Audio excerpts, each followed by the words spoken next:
బాబాయిని చంపేసి గుండెపోటుగా చిత్రీకరించిన వాళ్ళు ఇప్పుడు బోట్లు వదిలిపెట్టి మాకు తెలియదనే పరిస్థితికి వచ్చారు. కనీసం ఓనర్స్ అనేవాళ్ళు ఆ బోట్లు క్లెయిమ్ చేయలేదు.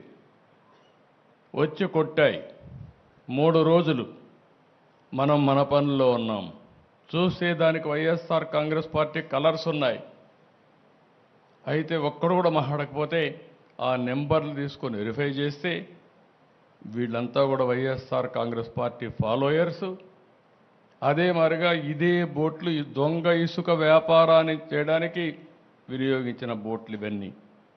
అంటే మనం గుర్తుపెట్టుకోవాలి, నేరాలు ఘోరాలు చేసే దుర్మార్గులు ప్రజా జీవితంలో ఉండి ప్రజల జీవితాలను అతలాకుతలం చేసే పరిస్థితికి వస్తున్నారు. బుడమేరుకు గండ్లు పడితే ఆ గండ్లు కూడా పోడ్చలేని పరిస్థితి.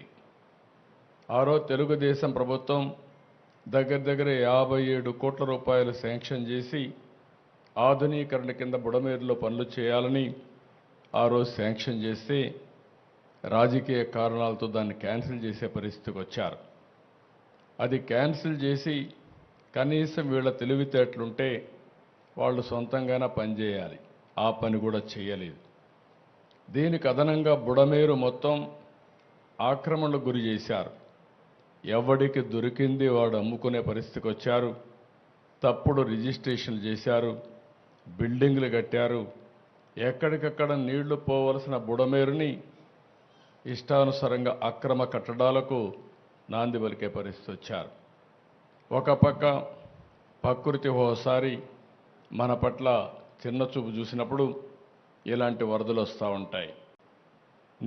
వర్షంగా మారిపోయి ఒకే ప్రాంతంలో కుంభవృష్టి వర్షం వచ్చే పరిస్థితి వస్తూ ఉంది. ఇవన్నీ వచ్చి మళ్ళా మనుషులు చేసే తప్పులు ఇప్పుడు ఇక్కడ చూసాం. ఎక్కడ చూసినా ఒక డ్రైన్ కూడా తవ్విన పాపాన పోలేదు, ఒక కాలువ తవ్విన పాపాన పోలేదు. ఇంకొక పక్క ఎక్కడ చూసినా తప్పుడు బిల్లులు వేసుకొని తినేసే పరిస్థితికి వచ్చారు. అన్ని పాపాలు, వీళ్ళు చేసిన పాపాలు మన పట్ల శాపాలుగా మారాయి. ఈరోజు మన అందరం కూడా ఇబ్బందుల్లో పడే పరిస్థితి వచ్చింది. నేను చాలాసార్లు మీకు ఒక మాట చెప్పాను. 5 సంవత్సరాల పరిపాలన ఒక దుర్మార్గమైన పరిపాలన. ఆ పరిపాలన యొక్క ఫలితాలు మీరు చూస్తే వ్యవస్థలో మొత్తం భ్రష్టు పట్టాయి. పనిచేసే వ్యక్తులు పనిచేయలేని పరిస్థితికి వచ్చారు.